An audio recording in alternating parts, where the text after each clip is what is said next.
Hi, it's me, MC. So the Mounjaros and the Ozempics and the drugs that are out there known as the GLP-1s and the dual agonists. This is something that many people are talking about because now we've had them in the market for over 3 to 4 years. And there are some long-term studies. And I myself have been on Mounjaro for now almost 2.5 years. And I've seen a good weight loss of about 50 pounds, but now I'm kind of at a standstill. But I believe some of that is related to my difficult year last year when I had to come off, go back on, come off again due to my hip replacement. So this is MC of Healthy by George. I come each week to talk about health and how we can maintain a healthy version of who we are well into our 80s and 90s so that we're functional and thriving. So please think about subscribing. I'd love to see you here each week because that's what it's going to take, improving how we engage in our health every single day. I know that is something I'm working on, and I encourage you to work on it too. And that's the whole purpose here, is to share with you, because I was motivated due to my father, who went many years ignoring the fact that he was a diabetic. So please like, subscribe, share, anything you want to do, and please share with me how you are doing with your health and managing your process of growing older. So the reason I like to talk about the GLP-1 drugs is because truthfully, we're seeing some magnificent health-related issues that are related to these drugs that are not just about controlling diabetes and our hemoglobin A1Cs, but it's also doing things like sleep apnea improvement. It's also doing things like cardiovascular risks, reducing our heart disease. There's also some signs that this could help with alcoholism or people who have addiction issues. So there is this great sense of this drug having some dual purposes or some longer health improvement overall purposes. But we're still early in the game of understanding the real long-term benefits and deficits of this drug as we learn more and more as people are taking these drugs for longer periods. I've been on the GLP-1 drugs, like I shared, about 2 and more than a little over 6 months of time where I have consistently stayed at a weight loss of about 50 pounds. And I'm now not at the highest dose, but I'm next to the highest dose now. And it is a little frustrating because I guess with the cold weather and just not being able to do as much walking and moving as I was, it's been difficult to kind of get my weight to go down any further. So I'm kind of debating. I've been on the next to highest dose now a month, still haven't seen any real significant weight loss. And I've been maintaining calories of about 1,500, 1,600 calories. And I've been doing movement every day and walking. And so I'm not seeing tremendous movement into weight loss. So I'm debating, should I go up to the high dose? Should I stay at this dose for another month? I don't know. This is a discussion I'm going to have with my wellness coach next in 2 weeks. So we'll see. I'm going to start to really up my exercise. I have been only doing little short stints. So I think if I up my exercise, we'll see. I'm going to up some weights. I've been doing light weights, like 2.5 pounds. I'm now going to, into March, because all of February was the 2.5 pounds. I was kind of doing cardio one day and weights the next day, kind of a small little segments. And now March is here, and I'm going to increase the weight and increase the time to see if I can somehow continue to improve my mobility, because last year was a challenge. I had a hip replacement. I had a very challenging hip replacement that put me in the hospital twice. I had to come off the drug for the surgery, and then I had to come off the drug again for the second surgery. So it was a real challenge. I don't think I started back on the medication again until mid-August. I only gained 5 pounds while I was in the hospital, and so I felt like that was a real success. I was able to maintain the weight loss and not kind of balloon, but I wanted to get back onto the process of losing and maintaining, muscle mass, because that's the big risk, is that there is the potential for muscle mass loss, and that if you start to regain, you're going to regain fat and you're not going to regain muscle. My intention starting in 2026, once I really felt strong, was to how can I continue to gain muscle? And that is about lifting weights. So I have a 1 pound weight for my legs, and I have these 2.5 pounds for my arms. And now I'm increasing, not the weight. I'm going to be doing a combination of weights for my legs. I'm going to use a weighted vest and then these 1 pound weights on my ankles. And then I'm going to be using a 5 pound weight for my upper arm work. So, small steps. That's what I believe in. Small daily steps that I can accomplish and that I can track, because I don't believe by doing anything in some kind of overwhelming, push it out to the wall and back is going to get me there. I think that incorporating small steps into our daily lives is what really achieves sustained long-term benefits. And that's really what I want. I want sustained long-term benefits, don't you? I think we all do. And that's the goal. If we want to have a thriving, functional life well into our 80s and 90s, it's now that I want to adopt these daily activities that are going to support a functional, thriving life well into my 80s and 90s. And I believe that's what you desire as well, because all of us are moving in that direction of growing older. We can't avoid it. The unknown attributes of what's happening with our health is that it's unknown. We have no idea tomorrow or the next day what's going to show up in our health. But if we're doing what we need to do as much as we possibly can, eating whole foods, moving frequently, strengthening our body, helping our mind, connecting to our friends and our social network, I think we're going to manage whatever we have to deal with in a good way, in a way that's going to support us. We'll be able to manage anything that comes up with regards to our health and our aging, that we can adapt and figure out a way to help ourselves continue to grow and thrive and become the very best version of who we are well into our 80s and 90s. I believe that.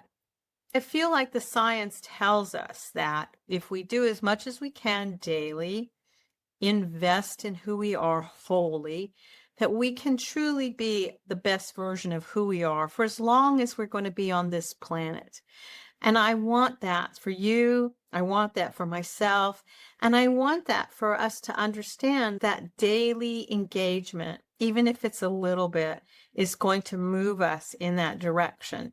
It's really something that I don't think I ever really realized. I feel that we have to encourage our younger generations to begin adopting these approaches to their health and well-being, because the science shows that if you were someone who was exercising in your early years, you have more of a foundation for your bones, for your muscles, for your brain. You have more of a structural foundation that supports you and more resilience. While if you were someone who was more sedentary, which is a concern because we're all so addicted to our screens. We are screen addicted. We're either looking at our iPads or our phones or our televisions. We're watching things too much and doing nothing but sitting. And even if we are sitting, watching some television, we're just doing some minimal work with our weights or our movement. It's not enough. We need to do more. And we need to do it intentionally, where we're focusing, where we're thinking about the movement we're making, and that we can impress upon ourselves how important this is. I know that we're having these hearings where, Meta and Google and TikTok have all been, I think the fingers have been pointed at them as that they have intentionally built systems that make people feel they can't look away. They are captured by whatever the algorithm is putting in front of them. But I really like what I heard from Gary Vaynerchuk as he was talking. He said, if you wanted to really test the algorithm and see who's in charge, that if you went back in your algorithm and you chose all fairies and rainbows and cat videos, that the algorithm is going to give you fairies and rainbows and cat videos. But if you're choosing things that are confrontational or that are not supportive, they're kind of, I got into a jag watching people who were porch thieves stealing these boxes and them exploding. Why is that interesting?